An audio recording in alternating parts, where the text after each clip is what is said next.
इस कार्यक्रम के पुण्यार्जक हैं विद्या प्रकाश संजय कुमार, अजय कुमार, दीवान जैन, सूरत सीकर।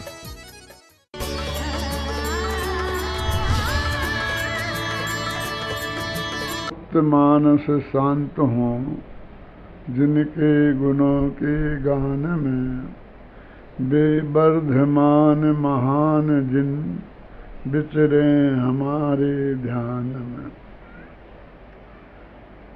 जैन दर्शन की ये सबसे बड़ी विशेषता है कि वो कहता है कि प्रत्येक आत्मा स्वयं भगवान है। स्वभाव से तो प्रत्येक आत्मा भगवान है ही। यदि वे स्वयं को जाने, स्वयं को पहचाने और स्वयं में जम जाएं और स्वयं में रम जाएं, तो पर्याय में भी प्रकट रूप से भगवान बन सकते हैं। और ये बात कोरी काल्पनिक नहीं है। हमारे आदिनाथ से लेके भगवान महावीर तक के सभी तीर्थंकर एक दिन हम और आप जो आज स्थिति में हैं उससे भी खराब स्थिति में थे, और उन्होंने इस वस्तु स्वरूप को समझकर स्वयं अपने आत्मा को जानकर पहचान कर वे स्वयं भगवान बने हैं। भगवान पार्श्वनाथ ने ये महान काम हाथी की पर्याय में आरंभ किया था, और भगवान महावीर ने ये काम शेर की पर्याय में आरंभ किया था। हाथी शाकाहारियों में सर्वश्रेष्ठ ताकतवर जानवर और शेर मांसाहारियों में।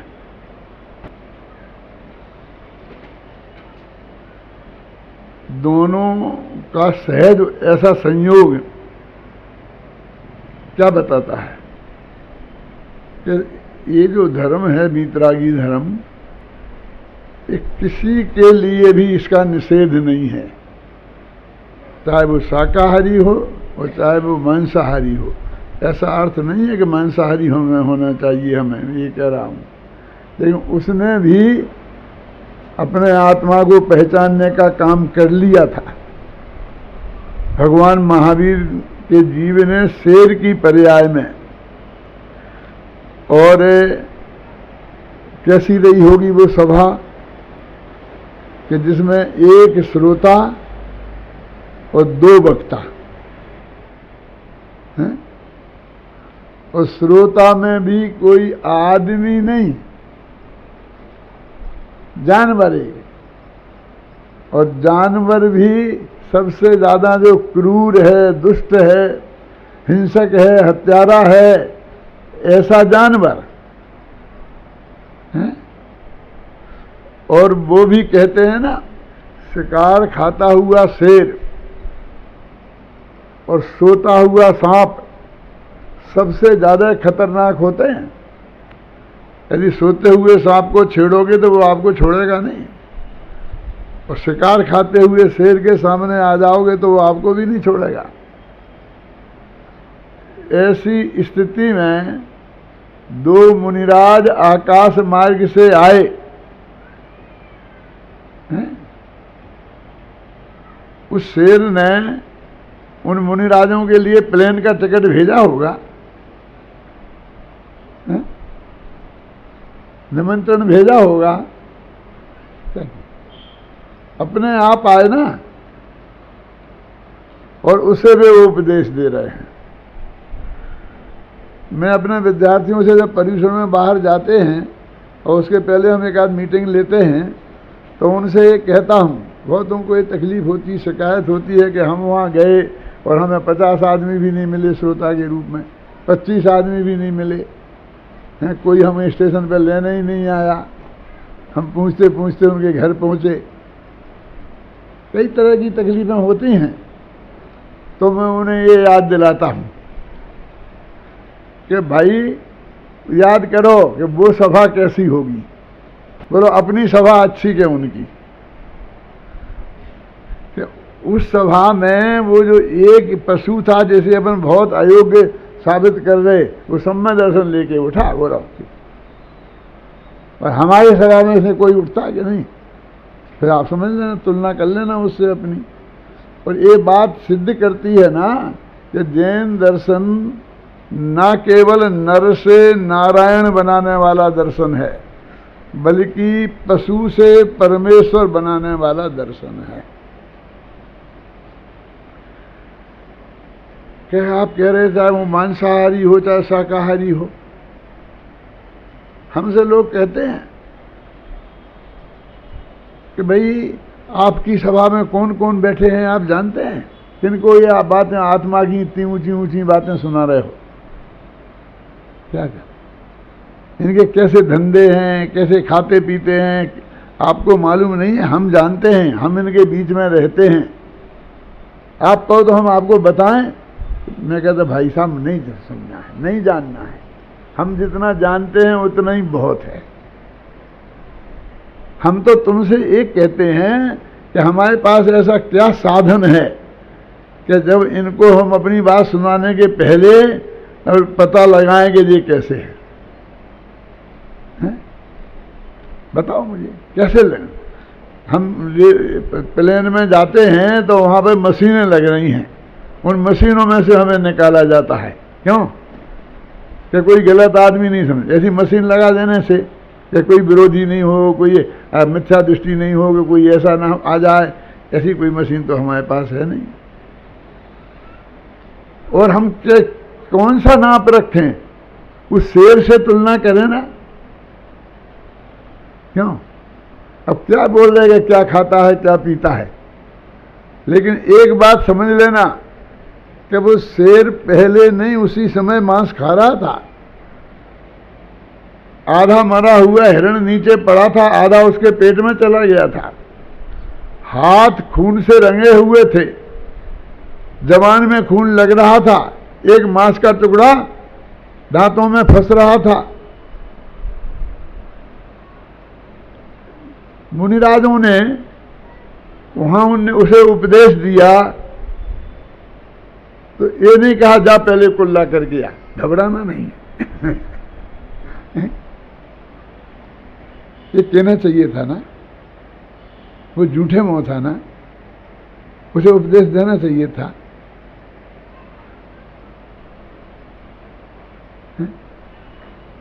उनने सीधी आत्मा की बात सुनाई उन्हें।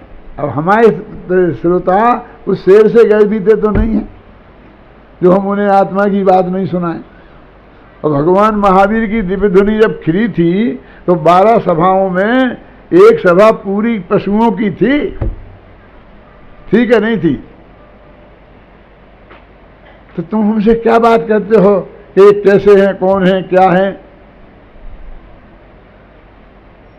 ये सिद्ध हो गया कि वो मांसाहारी उसे कर रहा था, लेकिन उसके बाद जब उसे सम्य दर्शन हुआ और उसने तत्व ज्ञान की प्राप्ति की तो उसके बाद उसने नहीं खाया। अणुव्रत ले लिए, अणुव्रत। आप जानते हैं एक शेर का मांस मदिरा को छोड़ देना कितना कठिन काम है, क्योंकि उसके पेट में आंतें ऐसी नहीं हैं कि आपकी घास को पचाएं, मुंह में दांत ऐसे नहीं हैं कि वे घास को चबाएं, उनके मुंह में दांत ऐसे नुकीले हैं चीरने फाड़ने वाले, चबाने वाले दांत नहीं हैं, दाढ़ें नहीं हैं। आंतें भी अपन से बहुत छोटी हैं, जिसमें मांस ही पच सकता है, शाकाहार नहीं पच सकता,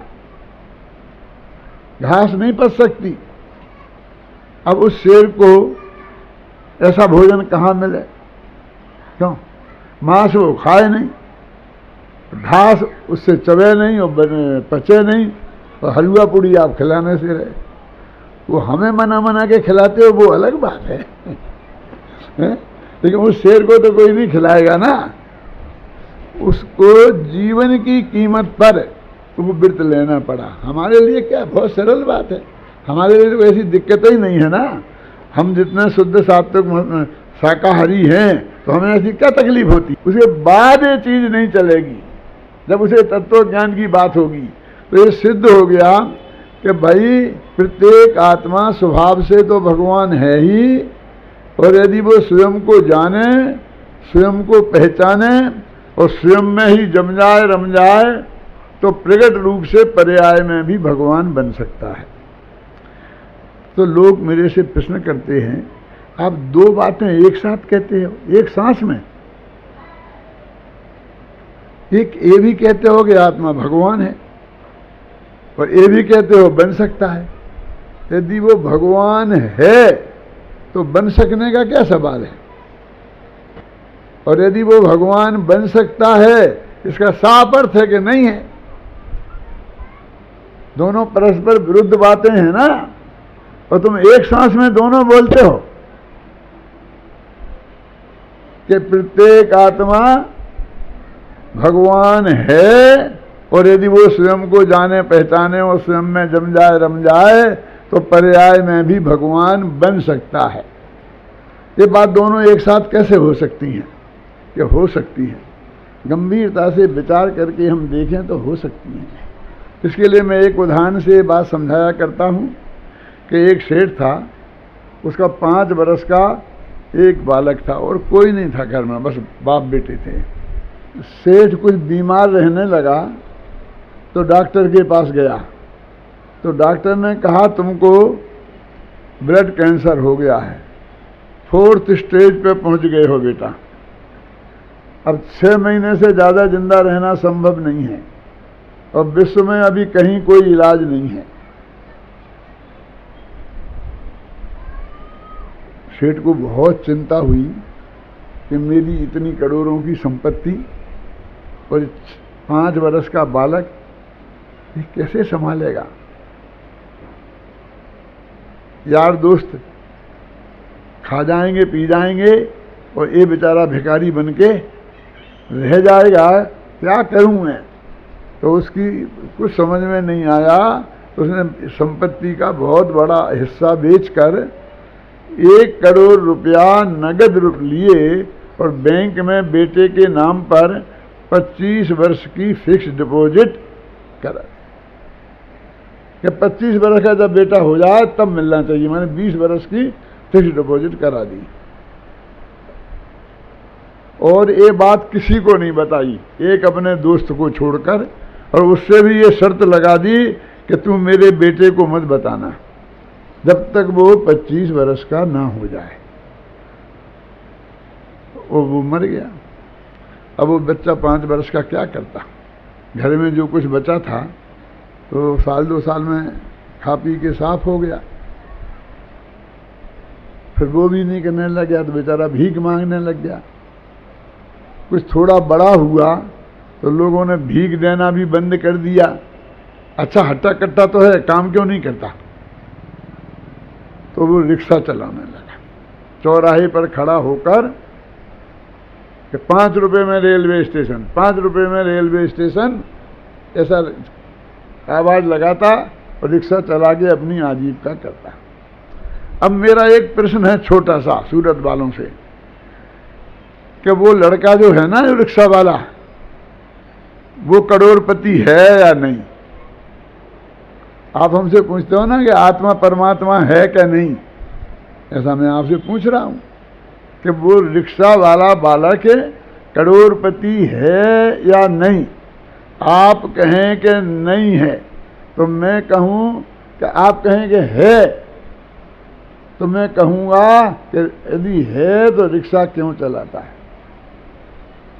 और नहीं है तो जिसके करोड़ रुपया बैंक में जमा है नगद, वो भी करोड़पति नहीं है तो कौन करोड़पति है। आखिर करोड़पति कहते किसे हैं? कोई किसी की तिजोरी के नोट गिनने तो जाता नहीं, और जाएगा तो कोई गिनने देगा क्यों?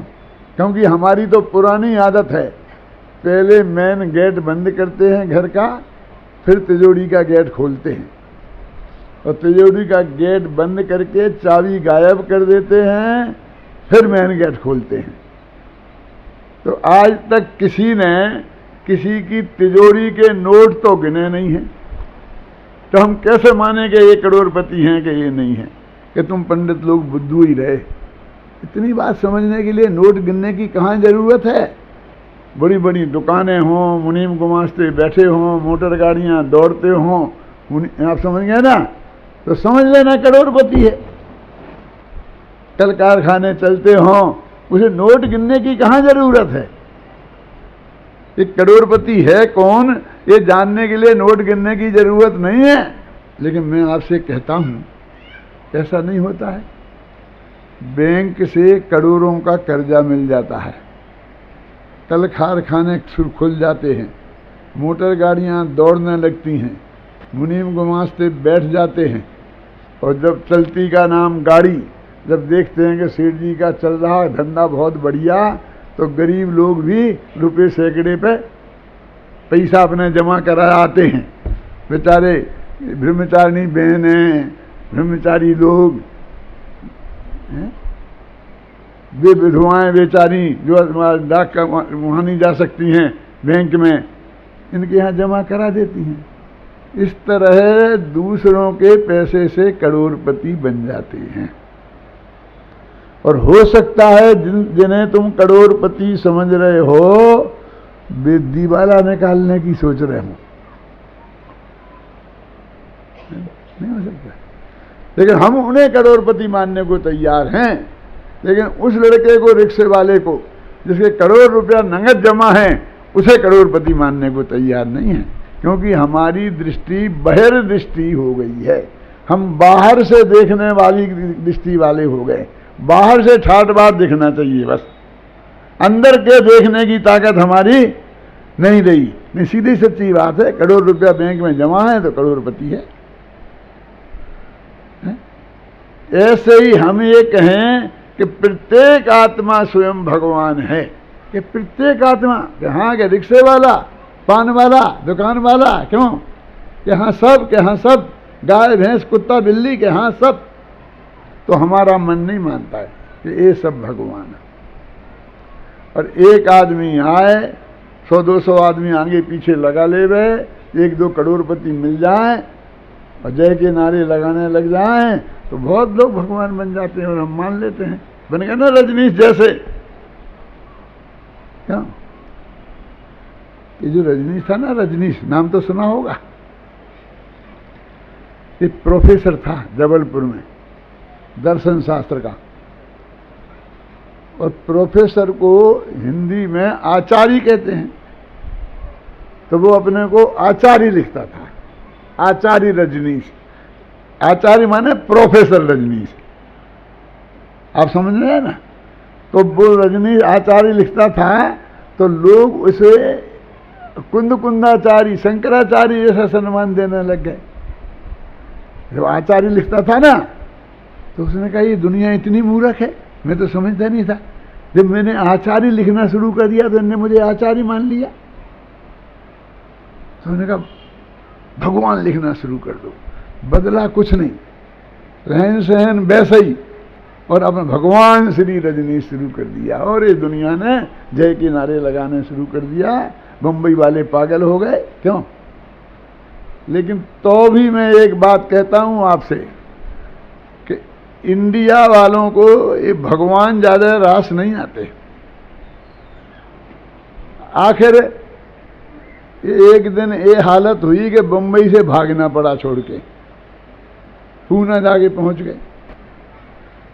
एक दिन पूना भी छोड़ना पड़ा तो अमेरिका चले गए, वहां भी बहुत बड़ा आश्रम बना लिया। और एक दिन अमेरिका भी छोड़नी पड़ी, क्यों। और एक दिन ये हालत थी कि प्लेन में बैठे थे ऊपर, तो कोई देश अपनी जमीन पर उन्हें उतरने देने को तैयार नहीं था कि हमारे यहाँ नहीं छोड़ोगे, ये खतरनाक आदमी हमारे यहाँ देश में मन नहीं आ रहा है।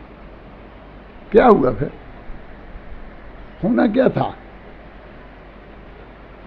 जान बची सो लाखों पाए और लौट के बुद्धू घर को आए। आखिर हिंदुस्तान में ही आए, क्यों। और हिंदुस्तान तो हमारा इतना महान देश है, यहाँ तो सब चलते हैं, क्यों।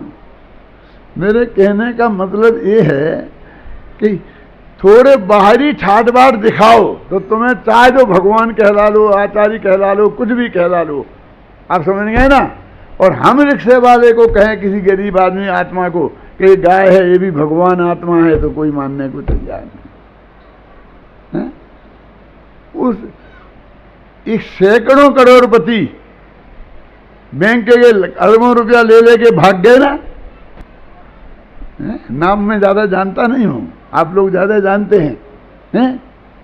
वे सब उनको बारे आप क्या समझते थे कि वे क्या है, और जब भाग गए तब मालूम पड़ा कि ये तो दिवालिया लोग हैं, ये सेठिया नहीं है, दिवालिया लोग हैं। ऐसे ही ये भगवान आत्मा जो वास्तविक हैं उनको हम भगवान आत्मा कहें तो हमें मानते नहीं, और ये नकली ठाट बाट दिखा के कोई भगवान बन जाए तो सब तैयार बैठे हैं। देखो तुम्हारे मानने और नहीं मानने से क्या होता है, तुम मानो चाहे नहीं मानो, लेकिन वो जो लड़का है ना रिक्शे वाला, वो करोड़पति है और है, क्योंकि उसके करोड़ रुपया बैंक में जमा है। ऐसे ही आप मानो चाहे न मानो, लेकिन प्रत्येक आत्मा स्वभाव से भगवान है और है। तुम्हारे मानने और नहीं मानने का सर्टिफिकेट उसे नहीं चाहिए। क्यों? उसे भगवान बनने के लिए पर्याय में कोई उसे भगवान माने इसकी जरूरत नहीं है, लेकिन वो स्वयं को भगवान माने इसकी जरूरत है। क्या? दूसरे की जरूरत नहीं है, स्वयं को भगवान माने और जाने तो वो भगवान बन सकता है। वो रिक्शे वाला यद्यपि करोड़पति है और हम माने चाहे नहीं माने, तो फिर कहते एक प्रश्न हमारा खड़ा है। कौन सा?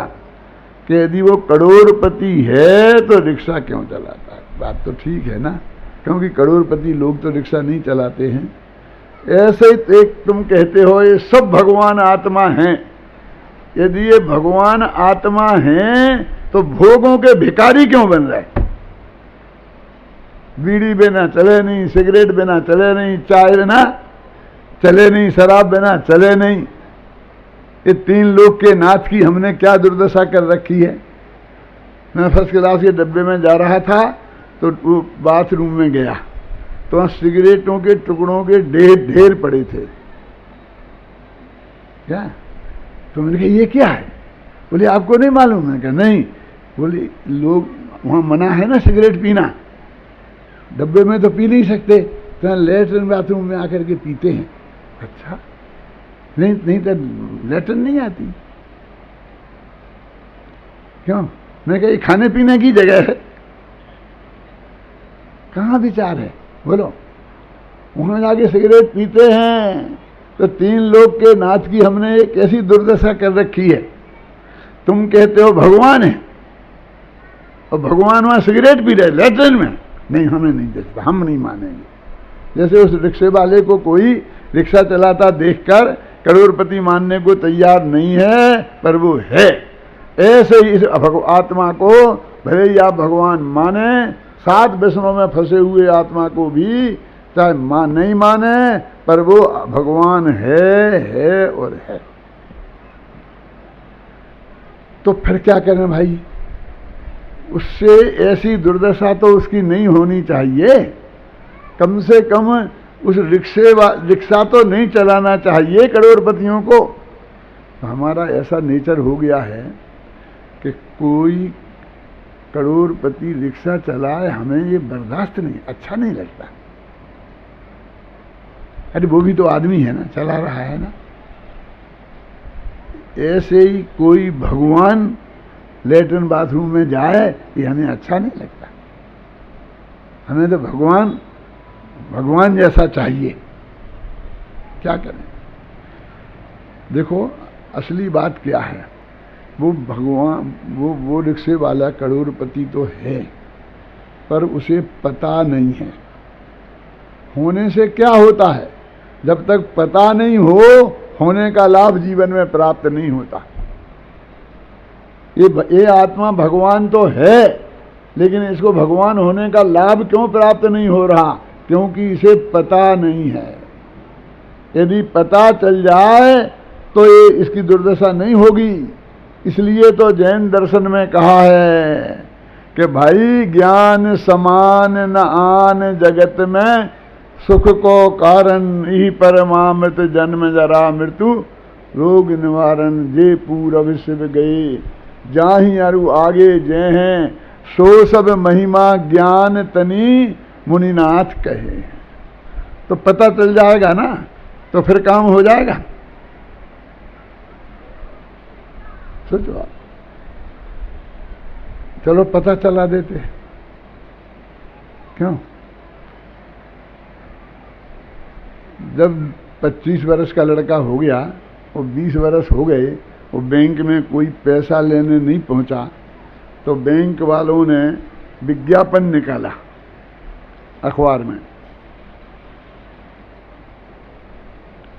कि रमेश बल्द सुरेश के 1 करोड़ रुपया बैंक में जमा हैं, फिक्स डिपॉजिट में थे, अब भी उनका समय हो गया है, ब्याज सहित 10 करोड़ हो गए हैं।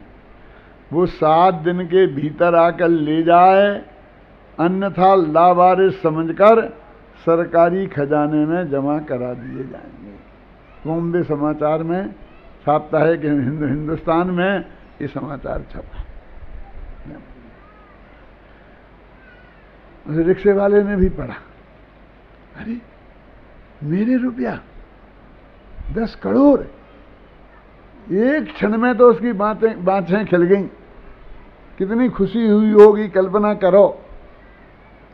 अगले ही क्षण संशय के सांप ने डस लिया, क्यों? मैंने तो बैंक में खाता ही नहीं खोला, मेरे कैसे हो सकते हैं, ये कोई दूसरा रमेश होगा। ऐसे ही हमने जिनवाणी खोल के पढ़ी और उसमें लिखा था कि अप्पा सो परमप्पा। अप्पा सो परमप्पा माने आत्मा ही परमात्मा है। तो एक क्षण तो हमारी बातें खिल गई कि मैं परमात्मा हूं, लेकिन अगले ही क्षण संशय के सांप ने डस लिया कि इसमें तो ये लिखा है कि आत्मा परमात्मा है, लेकिन मैं तो पंडित हुकुमचंद हूं। गया काम से।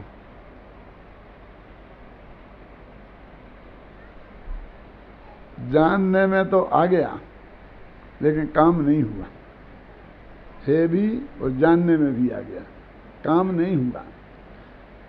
लेकिन अभी ये पढ़कर जानने में आया है।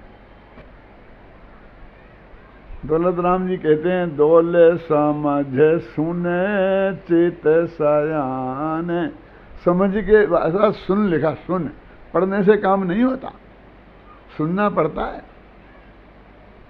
ऐसा समझ, मेरी किताबें पढ़ करके आप इतनी बात नहीं समझ सकते जितना मेरा व्याख्यान सुनकर समझ सकते हैं। सुनने की महिमा ज़्यादा है पढ़ने से। साक्षात देशनालब्धि कहलाती है कि नहीं कहलाती है? 7 दिन बाद भी कोई आदमी नहीं पहुंचा। ख्याल में आया ना, बैंक में पैसा लेने, तो उनने रेडियो स्टेशन से अनाउंसमेंट कराया, क्या कि रमेश बल्द सुरेश के 10 करोड़ रुपया हमारे यहाँ पड़े हैं, वो 7 दिन में आकर ले जाए, अन्यथा लावारिस समझकर सरकारी खजाने में जमा करा दिएंगे। और हिंदुस्तान में रेडियो स्टेशन को आकाशवाणी कहते हैं, यानी आकाशवाणी हुई। उसने भी ट्रांजिस्टर पर वो समाचार सुने, रिक्शे वाले ने।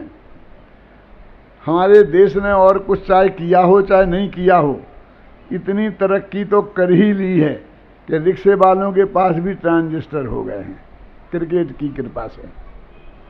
जब क्रिकेट, हमारा देश कितना महान है आप जानते हैं, जब क्रिकेट चलता है तो देश बंद हो जाता है, देश चलता है तो क्रिकेट बंद हो जाता है। चपरासी से लेके IAS ऑफिसर तक कान में लगाए हुए हैं और सुन रहे हैं, क्या स्कोर है, क्या स्कोर है, क्या स्कोर है। एक दूसरे से यही चर्चा करते हैं। प्रवचन में भी आएंगे तो बाहर यही चर्चा करते आएंगे, क्या हो गया, किसने कितना मारा, कितने आउट हो गए, है ना। और बीच बीच में सांस लेंगे तो बगल वाले से पूछ लेंगे कितने हो गए, क्यों। और कान में चलाते, हम तो समझेंगे हमारा प्रवचन सुन ले, और तो उसने सुना और सारे रिक्शे वालों को इकट्ठा किया, वो अखबार दिखाया और एक सुनो सुनो क्या कह रही है आकाशवाणी कि आज से मुझे तुम रिक्शे वाला मत कहना, मैं करोड़पति हूं, करोड़पति। देखो आकाशवाणी कह रही है कि रमेश बल्द सुरेश के करोड़ रुपया बैंक में 10 करोड़ जमा हैं, और अखबार में भी लिखा है, लिखित भी है और सुन भी रहे हैं। सारे लोग उसे करोड़पति तो कहने लगे, लेकिन साथ में रिक्शा वाला भी, करोड़पति रिक्शा वाला। क्यों? मजाक उड़ाने लग गए। ऐसा खुद भी अपना मजाक उड़ाया और दूसरों ने उसका मजाक उड़ाया, लेकिन विश्वास नहीं हुआ अंदर से, इसलिए बैंक में पैसा लेने नहीं पहुंचे, तो रिक्शा चलाना नहीं छूटा। ऐसे ही हम भगवान की दिव्य ध्वनि में सुनने गए और वहां भी सुना कि आत्मा ही परमात्मा है। शास्त्र में भी पढ़ा, समय सार में भी पढ़ा कि आत्मा परमात्मा है, लेकिन अंदर में विश्वास नहीं हुआ, तो वो ज्ञान कोरा ज्ञान बन के रह गया, पोथी का ज्ञान बन के रह गया, वो सुनी सुनाई बात बन के रह गई हैं। पर्याय की पामरता समाप्त नहीं हुई। इसलिए तो जैन दर्शन में कहा है कि ना होने का महत्व है, ना जानने का महत्व है, श्रद्धा होने का महत्व है, विश्वास होने का महत्व है। इसीलिए तो मोक्ष महल की प्रथम सीढ़ी, या बेन ज्ञान चरित्रा, सम्यक ताना लहे सुदर्शन, धारो भावे पवित्रा। जैन दर्शन में विश्वास का महत्व, सम्यक दर्शन की महिमा है। सम्यक दर्शन होने के साथ ही ज्ञान सम्यक ज्ञान रूप परिणमित हो जाता है। ख्याल में है ना? तो जब तक उसे भरोसा नहीं होगा तब तक वो काम होने वाला नहीं है, उसका रिक्शा चलाना छूटने वाला नहीं है। और इस संसारी जीव की दशा में कोई सुधार होने वाला नहीं है। 4 गति और 84 लाख योनियों का चक्कर चालू ही रहने वाला है। क्या करें? देखो भाई, अब अपना तो जो होगा सो हो जाएगा, लेकिन उस रिक्शे वाले को विश्वास हो जाना चाहिए, तो उसका पैसा उसे मिल जाए तो कम से कम उसकी दरिद्रता तो खत्म हो जाए। आप कहो तो मैं मिला सकता हूं, क्योंकि कहानी मैंने बनाई है। तुम चाहो तो मिला दो, नहीं चाहो तो नहीं मिला दो। क्यों? ये कह रहे मिला दो बेचारे को, उनको तो उस पर अपने पर दया नहीं आती है, उस पर तो आती है कि बेचारे के पैसा बैंक में पड़े रहे, बैंक खा जाए हैं, और वो बेचारा रिक्शा चलाता रहे। आप दिला दो पंडित जी, दिला दो, जरूर दिला दो। अच्छा, वो जो चाचा था ना, जिससे मरते वक्त उसका बाप कह गया था कि जब मेरा बेटा 25 वर्ष का हो जाए तब बताना, तो उसे याद आई ये सुन करके, तो वो आया उसके पास। अब जरा ध्यान से सुनना, वो चौराहे पे बैठा है अपने रिक्शे पे, और वो उसका चाचा आया और उसने उससे बातचीत की कि बेटा तुम रिक्शा क्यों चलाते हो? पापा क्या बात करते हो चाचा, रिक्शा नहीं चलाएं तो भूखों मर जाएंगे ना, खाएंगे क्या? कि बेटा तुम्हें क्या जरूरत है खाने के लिए रिक्शा चलाने की, तुम्हारे तो करोड़ों रुपया बैंक में जमा हैं। तो एकदम आंख में आंसू लाकर बोला, चाचा तुमसे ऐसी उम्मीद नहीं थी, ये सारे रिक्शे वाले तो मेरी मजाक उड़ाते ही हैं, मुझे करोड़पति रिक्शे वाला कह कर, लेकिन तुम तो मेरे पिता की उम्र के हो, तुम भी मेरी मजाक बनाओगे ये मैंने सोचा नहीं था। तो उनने माथे पे हाथ फेर के कहा, बेटा मजाक नहीं कर रहा हूं, इस पैसे सचमुच तेरे हैं।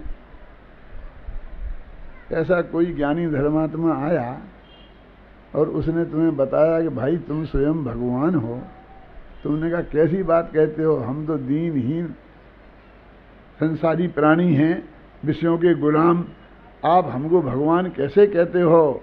तो उन्होंने माथे पे हाथ फेर के कहा, बेटा भरोसा है तेरा, तू सचमुच भगवान है, मैं कोई मजाक नहीं उड़ा रहा हूं। तो थोड़ा थोड़ा भरोसा आया। किसे? उस रिक्शे वाले को थोड़ा भरोसा आया उस चाचा पर, तो बोला चाचा तुम्हें मालूम था? कि हाँ मालूम था, तेरे पिताजी कह गए थे ना मेरे से, मुझे मालूम था तेरे पैसे बैंक में जमा हैं। अच्छा मालूम था, तो मैं भूखों मरता रहा, रिक्शा चलाता रहा और तुमने मुझे नहीं बताया कि बेटा पुरानी बात जाने दे, अब मैंने बता दिया ना तेरे को कि नहीं ये मैं नहीं मानूंगा, तुम्हें इस बात का जवाब देने पड़ेगा क्या कि तुमने अब तक क्यों नहीं बताया। मैं भूखों मरता रहा और मेरे करोड़ों रुपया बैंक में पड़े रहे और तुम्हें पता था, जवाब देना होगा। अब करोड़पतियों के लक्षण प्रकट होने लग गए उसमें, जब जवाब मांगने लग गया, अब जवाब देने की बजाय क्या आपको जवाब देना पड़ेगा। उसने कहा बेटा तेरे पिताजी मना कर गए थे कि तब तक नहीं कहना। अच्छा मेरे पिताजी मना कर गए थे, मेरा बाप मना कर गया था, ऐसे बाप को मैं बाप नहीं मानता। मैं गया पक्का करोड़पति बन गया। जो बाप को बाप माने वो कैसा करोड़पति? क्या कह रहा हूं मैं, जरा ध्यान से सुनना। मैं बंबई में सैकड़ों करोड़पतियों के घर पर चांदी की थाली में खाना खाया है मैंने, चाहे वो काठियावाड़ से आए हों और चाहे मारवाड़ से, सबकी एक ही कहानी है। आप कहो तो 2 मिनट में सुना दूं, ज़्यादा टाइम नहीं लगेगा, सुना दूं। सब अब यही कहते हैं पंडित जी जब हम आए थे तो लोटा डोर लेके आए थे, बाप ने किराए के पैसा भी पूरे नहीं दे थे, देते भी कहाँ से थे ही नहीं। 9 रुपया महीना पे कहीं मुनी नहीं करते थे किसी सेठ के यहाँ, और 10 भाई थे हम, खाने की व्यवस्था भी पूरी नहीं बनती थी। क्यों? और आज आपकी कृपा से जो ठाट बाट दिखाई दे रहा है ना, ये सब बंदे का ही कमाल है। एक ही कहानी है इतनी सी सबकी। बम्बई कोई करोड़पति करोड़ों रुपया लेके नहीं आया, सब ऐसे ही आए थे, समझे ना, और सब बन गए हैं? मैंने कहा भैया ये बात सच्ची हो सकती है, लेकिन एक बात मैं कहता हूं, तुम्हें अपनी जितनी प्रशंसा करना हो कर लो, लेकिन सगे बाप को गाली क्यों देते हो? बोले कहाँ गाली दी? मैंने कहा नहीं, यदि कभी गरीबी गाली नहीं है तो अमीरी प्रशंसा भी नहीं है। यदि अमीरी प्रशंसा है तो गरीबी गाली भी है, लेकिन उसकी मजबूरी है। क्या मजबूरी है? कि वो ये कैसे बताए कि जो आज इतना ठाट बाट दिखाई दे रहा है इसमें मेरे बाप का हिस्सा नहीं है, उसका किया हुआ कुछ नहीं है। इतना जो परिग्रह मैंने जोड़ा है, परिग्रह माने पाप, परिग्रह 5 पाप है ना, जो इतना पाप मैंने किया है उसका फल मैं ही भोगूंगा, नरक में मैं ही जाऊंगा, मेरा बाप नहीं जाएगा। ये कैसे पता चला? मेरी कमाई का हिस्सेदार कोई दूसरा बने, सगा बाप भी इसे बर्दाश्त नहीं है। क्यों? उसे ये बताना है कि मैंने ही कमाया है, इसके लिए वो बाप को 9 रुपया महीना की नौकरी करता था, ये बताना जरूरी हो गया है? विचार करें।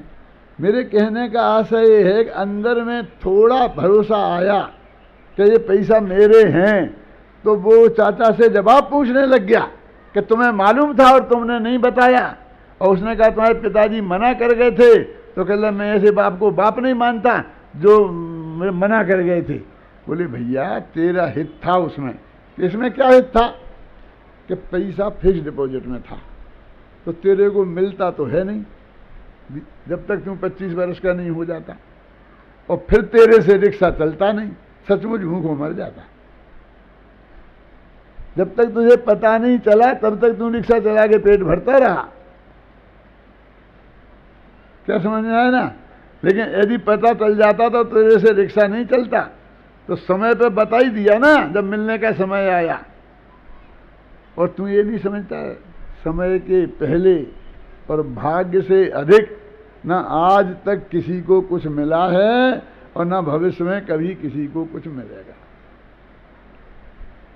ऐसे ही जब वो कहा उस माथे पे हाथ फेर के ज्ञानी धर्मात्मा ने, और उसे थोड़ा थोड़ा भरोसा हुआ कि मैं स्वयं भगवान हूँ और स्वयं को जानूं मानूं और उसमें ही अपनापन करूं, उसको ही का ध्यान करूं तो भगवान बन सकता हूं।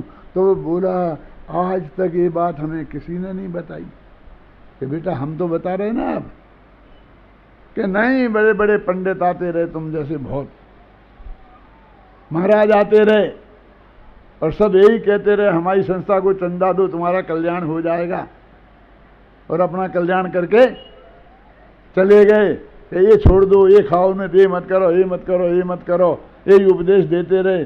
किसी ने हमें नहीं बताया कि ये आत्मा स्वयं भगवान है। क्यों भैया, समय के पहले और भाग्य से अधिक किसी को नहीं मिलता है। आज हम बता रहे हैं, आज भी यदि तुम्हारा समय नहीं आया होगा तो आज भी तुम हमारी बात नहीं मानोगे। समझ गए कि भैया हमने तो आए थे धर्म की बात सुनने के लिए, और इनने कहा था संजय भाई ने कि बहुत बड़ा पंडित आ रहा है, पंडित आ रहा है, लेकिन ये तो भगवान आ गया। हमने तो भगवान नहीं बुलाया था, हमने तो पंडित बुलाया था भैया। क्यों? अरे भाई तुम आज भी नहीं मानोगे, ख्याल में आई ना। यदि तुम्हारा भाग्य नहीं आया तो वो तुम्हारे भाग्य में भी होना चाहिए, तुम्हारी काललब्धि भी होना चाहिए, तब तुम्हें इस बात का भरोसा होगा कि प्रत्येक आत्मा स्वयं भगवान है और वो चाहे स्वयं को जाने, स्वयं को पहचाने, स्वयं में जम जाए, स्वयं में रम जाए तो पर्याय में भी भगवान बन सकता है। वो चाचा भतीजे की बात चल ही रही थी चौराहे पे, समझ में आ गया कौन चाचा भतीजा? हाँ, यहाँ कोई तुम्हारी सूरत का नहीं है, घबराना नहीं। तो इतने में एक सवारी आई और उसने आवाज लगाई, ये रिक्शा। देखो उस रिक्शे वाले को हम रिक्शा ही बोलते हैं, रिक्शा वाला भी कोई नहीं बोलता, नाम तो कोई लेता ही नहीं। ए रिक्शा, रेलवे स्टेशन चलेगा? तो कोई जवाब नहीं दिया। अरे भाई चलते बोलते क्यों नहीं हो, जवाब क्यों नहीं देते हो, कितने पैसे लोगे? कि भाई साहब नहीं जाऊंगा। कि भाई 5 की जगह 10 ले लेना, चलो जल्दी गाड़ी चूक जाएगी। कि कह दिया कि नहीं जाना, 100 रुपया लेना। बोलो कितने में जाएगा वो? अब सीधे मुंह बात भी नहीं करेगा। क्यों? कि अभी हाथ में पैसा आया नहीं है, लेकिन दिमाग में आ गया, भरोसा आ गया ना, तो उसका आचरण बदल गया। अब उससे रिक्शा नहीं चलेगा।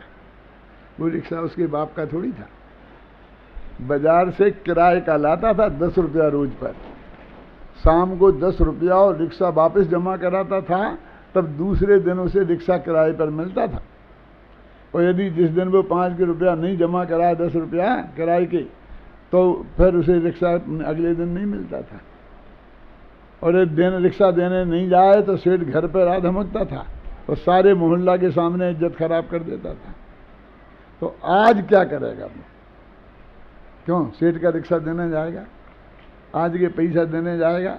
नहीं, रिक्शा वहीं छोड़ा और अपने घर चला गया। अब उससे रिक्शा मिक्सा नहीं होने वाला, रिक्शा तो दिमाग में से निकल गया। तो पर्याय में हम खोटे काम कर रहे हैं। जिस दिन तुम्हें इस बात का भरोसा होगा कि मैं स्वयं भगवान हूं, तुमसे ये छोटे मोटे काम होंगे ही नहीं। क्यों? तो वो सेठ तो आएगा ना फिर उसके घर अपना रिक्शा लेने और आज के पैसा लेने। आएगा? नहीं आएगा? आएगा, घबराना नहीं। लेकिन रिक्शा लेने नहीं, आज के पैसा लेने नहीं, अपनी लड़की का रिश्ता लेके आएगा। क्यों? क्योंकि जिसके 10 करोड़ रुपया बैंक में जमा हो, उसे जमाई बनाने में किसको रस नहीं आएगा? मैं क्या कहना चाहता हूं कि उससे तो खोटा काम होगा ही नहीं, समाज वाले भी उसकी इज्जत करने लगेंगे। अभी तक तो कोई बेटी बेटी की तो बात ही नहीं करता था। क्यों? और अब आ गया ना। ऐसे ही जिस दिन हमको ये भरोसा हो गया कि मैं स्वयं भगवान हूँ और उसका गौरव हमारी पर्याय में आ गया, तो समाज वाले भी कहेंगे पंडित जी हमें भी समझा देना, हमारे यहाँ एक व्याख्यान कर देना, हमारे, फिर समाज भी तुम्हारी इज्जत करने लगेगी। जो जिससे खोटा काम नहीं होता समाज उसकी इज्जत करती है कि नहीं करती है। लेकिन एक बात है कि अभी उसके कपड़े बेई फटे पुराने हैं, पुराने मकान बेई बिना पुता हुआ है, टूटा फूटा, ये सब गरीबी के सारे चिन्ह अभी वैसे ही के वैसे ही विद्यमान हैं। क्यों? वो भी ठीक होंगे, लेकिन कब? जब नगर नारायण हाथ में आएंगे तब तक तो नहीं होंगे ना। ऐसे ही सम्यक दर्शन हो गया, भरोसा हो गया कि मैं स्वयं भगवान हूँ, लेकिन पर्याय में जो चारित्र प्रकट होना चाहिए वो चारित्र ऐसे ही नहीं आ जाएगा। वो तो जब अंदर से वो बात आएगी, संयम धारण करेगा, तब जाकर के उसका जीवन भी बदलेगा। समझे ना? जैसे उसका मकान बदलेगा, कपड़े बदलेंगे, इसका जीवन भी बदलेगा। अभी आप समझ लो सब अच्छी तरीके से कि जब तक उसको ये इसका भरोसा नहीं था, अब भरोसा तो हो गया, तो अब तो आना चाहिए ना, अब तो पैसा हाथ में आना चाहिए ना। क्यों? आप आगरा गए हैं, ताजमहल देखा है? देखा? मैंने भी देखा है। मैं आगरा गया ताजमहल देखने, देख रहा था तो एक आदमी बहुत प्रशंसा कर रहा था बादशाह की कि वो ऐसा था, अपनी पत्नी से इतना प्रेम करता था कि ना आज तक किसी ने अपनी पत्नी से ऐसा प्रेम किया होगा, न आज कोई करता है और न भविष्य में करेगा। 3 काल के पत्नी प्रेमियों को कोस रहा था, जैसा प्रेम मुमताज के प्रति वो बादशाह शायद है। मैंने कहा, ए भाई, तुझे जितनी भी प्रशंसा करनी हो बादशाह की कर, लेकिन और पत्नी प्रेमियों को तुम गालियां नहीं दे सकता।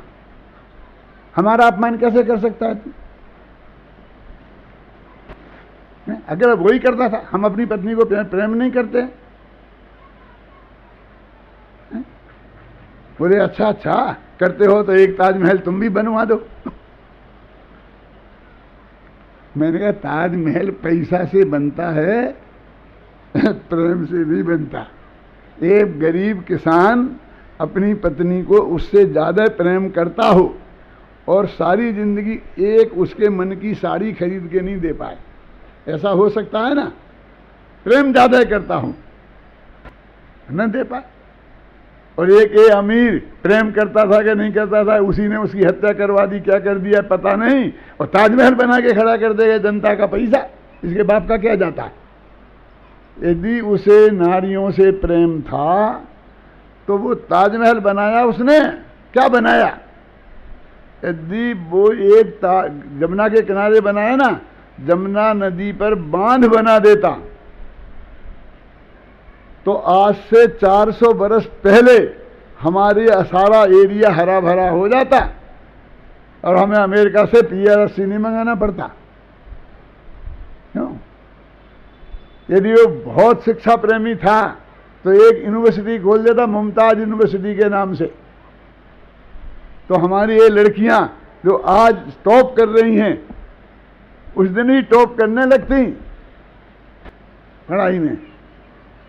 और बहुत धर्मात्मा था तो एक मस्जिद ही बना देता, लेकिन ना उसने बांध बनाया, ना उसने विश्वविद्यालय बनाया, और ना उसने मस्जिद बनाई, अपनी औरत की कब्र बनाई, और तुम जैसे मूर्ख गीत गाने वाले मिल गए। अरे भाई, ये पैसे से बनता है, प्यार से नहीं बनता है। तो भैया तुम कह रहे कि उसका जीवन बदलता क्यों नहीं? बदलता क्यों? रिक्शे वाले का जीवन बदलता क्यों नहीं? जब पैसा हाथ में आएंगे तब बदलेगा।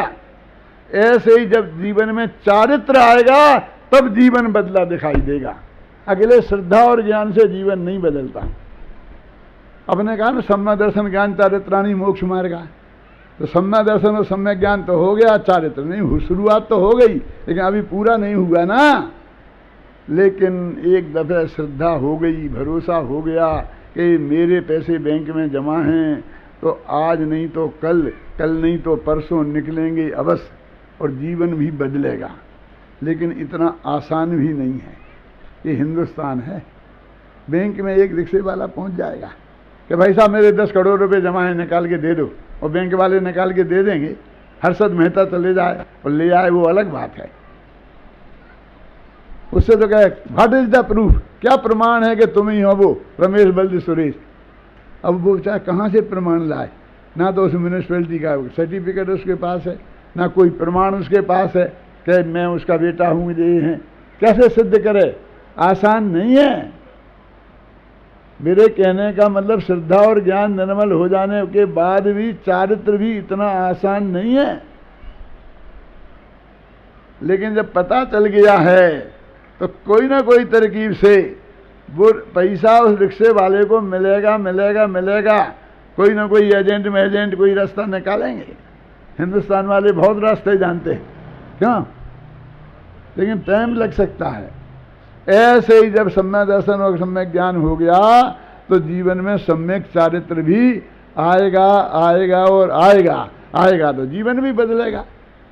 तो इसलिए वे कहते हैं कि जो प्रत्येक आत्मा स्वभाव से तो भगवान है, और यदि वो स्वयं को जाने, स्वयं को पहचाने, स्वयं में ही जम जाए, स्वयं में ही रम जाए, तो प्रकट रूप से पर्याय में भी भगवान बन सकता है। प्रत्येक आत्मा स्वयं को जाने, पहचाने, स्वयं में जमे, स्वयं में रमे और पर्याय में भगवत्ता प्रकट करके अनंत सुख शांति प्राप्त करें। इस मंगल भावना के साथ मैं अभी की बात समाप्त करता हूँ।